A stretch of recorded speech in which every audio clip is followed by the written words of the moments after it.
Bom dia a todos, sejam todos bem-vindos a este canal católico de evangelização. Demorei para postar esse vídeo, mas relembrando, estamos lendo a Exortação Apostólica Amoris Laetitia. E paramos no número 71, ok? E vamos entrar sobre o sacramento do matrimônio. Esse é o tema de hoje.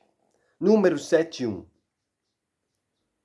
A Escritura e a tradição abrem-nos o acesso a um conhecimento da Trindade que se revela com traços familiares. A família é a imagem de Deus, que é comunhão de pessoas. No batismo, a voz do Pai designa Jesus como seu amado Filho, e é nesse amor que se nos permite reconhecer o Espírito Santo. Jesus, que reconciliou tudo em si, redimindo o homem do pecado, não só restituiu o matrimônio e a família à sua forma original, mas também elevou o matrimônio como sinal sacramental do seu amor pela Igreja.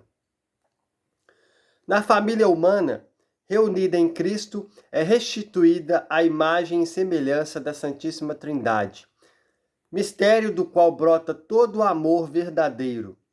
De Cristo, através da Igreja, o matrimônio e a família recebem a graça do Espírito Santo para testemunhar o Evangelho do amor de Deus. Olha como é profunda essa parte final.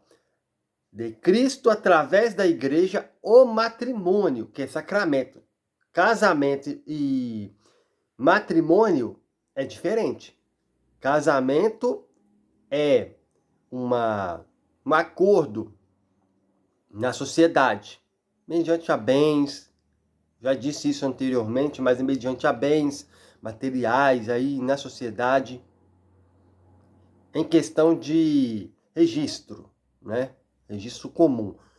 Mas como diz aqui, Jesus eleva esse sacramento, como sacramento a união do casal. Para quê? Para Deus habitar na família, né? Então, de Cristo, através da Igreja, o matrimônio e a família recebem o quê? A graça do Espírito Santo. Ou seja, todos os dons do Espírito Santo, né? Para testemunhar o evangelho do amor de Deus. Como? Na prática. A vivência da família. Continuando, 7.2. O sacramento do matrimônio não é uma convenção social, um rito vazio ou um mero sinal externo de um compromisso, coisa que anteriormente era, que era só casamento, e que era antes de ter esse sacramento do matrimônio. Era uma convenção social, um rito vazio, ou um mero sinal externo de compromisso entre duas famílias. Por isso que o matrimônio é diferente.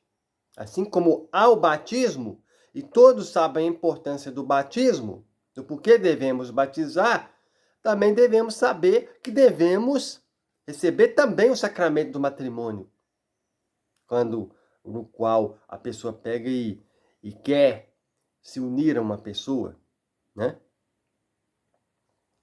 O sacramento é um dom para a santificação e a salvação dos esposos, porque a sua pertença recíproca é a representação real, através do sinal sacramental, da mesma relação de Cristo com a Igreja. Os esposos são, portanto, para a Igreja, a lembrança permanente daquilo que aconteceu na cruz. São um para o outro e para os filhos testemunhas da salvação, da qual os sacramentos faz participar. O matrimônio é uma vocação, sendo uma resposta ao chamado específico para viver o amor conjugal como sinal imperfeito do amor entre Cristo e a Igreja. Por isso, a decisão de casar e formar uma família deve ser fruto de um discernimento vocacional. Detalhe: por isso a decisão de casar e formar uma família deve ser fruto de um discernimento vocacional. Um casamento não é válido quando duas pessoas se unem com o intuito de não ter filhos. O casamento já nasce inválido. Não, a pessoa não casou. A pessoa tem que estar aberta à vida, até pelas promessas feitas diante do altar através do sacerdote, que foi feita. Essa promessa não foi para o sacerdote, foi para Deus. Então é coisa seríssima. Ok? Número 73. O dom recíproco constitutivo do matrimônio sacramental está enraizada na graça do batismo, que estabelece a aliança fundamental de cada pessoa com Cristo na igreja, na mútua recepção e com a graça de Cristo. Os noivos prometem-se entrega total, fidelidade e abertura à vida. E também reconhece como elementos constitutivos do matrimônio os dons que Deus lhe oferece, levando a sério o seu mútuo compromisso em nome de Deus e perante a igreja. Tome nota. É frase do mundo, é atitude de pessoas mundanas, pagãs, a pessoa ter na cabeça: o casamento chegou numa rotina, logo eu tenho que separar porque acabou a sensação. Ele não vai falar a sensação, mas acabou a química. Não estou sentindo nada. Não, é porque acontece. A vida de casado é isso mesmo. Chega uma hora que a pessoa vê que não é só flores, como no início, como na época do namoro. É maturidade. Tudo se desenvolve. Então, tomar cuidado com doutrina pagã, doutrina do mundo. E quando diz do mundo, algum ensinamento do mundo, é o quê? É coisa que não vem de Deus. E outra, quem usou esse termo do mundo foi São Paulo, né? Então, tome nota. Continuando, o matrimônio cristão é um sinal que não só indica quanto Cristo amou a sua igreja na aliança selada na cruz, mas também torna presente esse amor na comunhão dos esposos. Quando se unem em uma só carne, representam o esponsal do Filho de Deus com a natureza humana. Por isso, nas alegrias de seu amor e de sua vida familiar, ele lhes dá aqui na terra um antegozo do banquete das núpcias do Cordeiro. Embora a analogia entre o casal, marido e esposa, e Cristo e igreja seja uma analogia imperfeita, convida a invocar o Senhor para que derrame o seu amor nas limitações das relações conjugais. Frisando novamente. Embora a analogia entre o casal, marido e esposa, e Cristo e igreja seja uma analogia imperfeita, convida a invocar o Senhor para que derrame o seu amor nas limitações das relações conjugais. Agora, número 74. Vivida de modo humano e santificada pelo sacramento, a união sexual é, por sua vez, caminho de crescimento na vida da graça para os esposos. Detalhe, tem uma exortação apostólica até do nosso Papa Leão, que o Leão XIV, que é o Papa atual, que é o Unacaro, dá para ver pela internet, que é frisando mais uma vez, né, porque há muitos documentos da igreja falando sobre a união do casal é unitiva e procriativa. Unitiva porque une o casal e procriativa porque tem que estar aberto à vida. A igreja, como ela ensina até no catecismo da Igreja Católica que vem falando sobre. A Igreja, por exemplo, condena métodos anticoncepcionais, mas ela mostra a saída. A própria tabelinha, né? Apesar que é um método falho, a Igreja até mostra que é aquele método Billings, né? Tem o Instituto Cepaflan, que é só digitar aí no Google, Instituto Cepaflan. Aí aparece ali, tem uns instrutores no qual dá auxílio para o casal, para os casais. É ali que está o correto, né? Que é um método ali que não vai agredir também a saúde da mulher. Mas continuando, aí o que eu queria dizer era isso.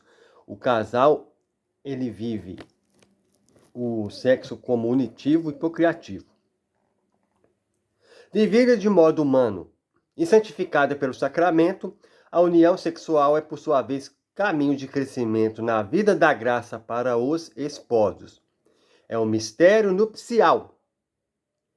O valor da união dos esposos, o valor da união dos corpos, está expresso nas palavras do consentimento, pelas quais se acolheram e doaram reciprocamente para partilhar a vida toda. Essas palavras conferem um significado à sexualidade, libertando-a de qualquer ambiguidade.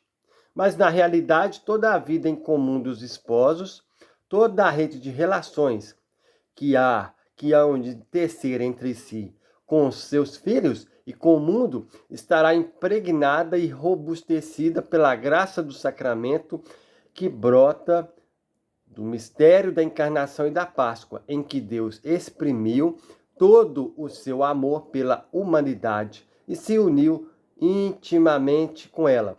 Os esposos nunca estarão sós com as suas próprias forças, enfrentando os desafios que surgem. São chamados a responder ao dom de Deus com o seu esforço, a sua criatividade, a sua perseverança e a sua luta diária. Mas sempre poderão invocar o Espírito Santo que consagrou a sua união, para que a graça recebida se manifeste sem cessar em cada nova situação. Número 75. No sacramento do matrimônio, segundo a tradição latina da Igreja, os ministros são o homem e a mulher que se casam, os quais, ao manifestar o seu consentimento e expressaram na sua entrega corpórea, recebem um grande dom. Ou seja, se no batismo a gente tem a água como matéria do sacramento, o que é a matéria do sacramento do matrimônio? Né? São os corpos. Ok? E o sim, dado pelos dois. O seu consentimento e a união dos seus corpos são instrumentos da ação divina que os torna uma só carne.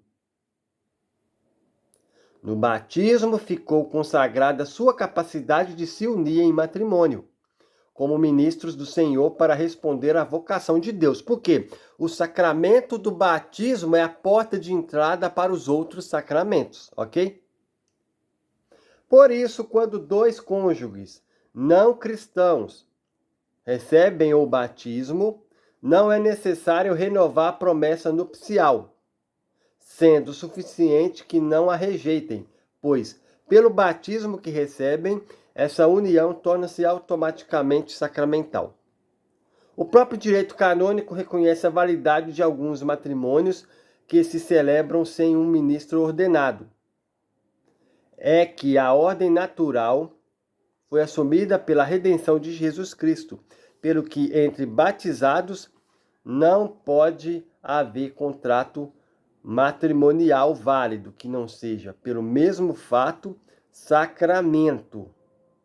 A Igreja pode exigir que o ato seja público, que haja testemunhas e outras condições que foram variando ao longo da história, mas isso não tira aos dois esposos o seu caráter de ministros do sacramento, nem diminui a centralidade do consentimento do homem e da mulher, que é o que por si estabelece o vínculo sacramental. Em todo caso, precisamos refletir mais sobre a ação divina no rito nupcial, que aparece muito evidenciada nas igrejas orientais, ao ressaltar a importância da bênção sobre os contraentes como sinal do dom do Espírito.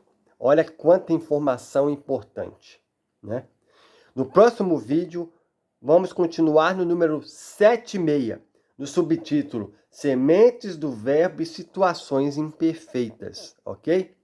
Então, número 76 no próximo vídeo, ok? Então, tenhamos esse hábito de estar lendo os documentos da igreja. Como que a gente vai ter uma vida de cristão sem ler o que a igreja ensina? Será que é preciso a pessoa ser catequista para poder ler os documentos da igreja? Somente? O leigo pode, o leigo ele é batizado. O leigo, quando ele batiza, ele é batizado. Ele se torna sacerdote, profeta e rei. Sacerdote, porque ele abençoa, como leigo. Profeta, porque ele vai anunciar a palavra de Deus com a sua vida. Como que vai ser esse profeta, esse leigo profeta, se não lê o que a igreja ensina? Essa igreja instituída por Jesus Cristo em Mateus 16, 18. Então, deixemos de preguiça e vamos ler, ok? Salve Maria a todos e muito obrigado por estar acompanhando essa coletânea de vídeos no qual a gente está lendo essa exortação apostólica, no qual ela é muito boa para meditarmos, ok? Então, salve Maria a todos.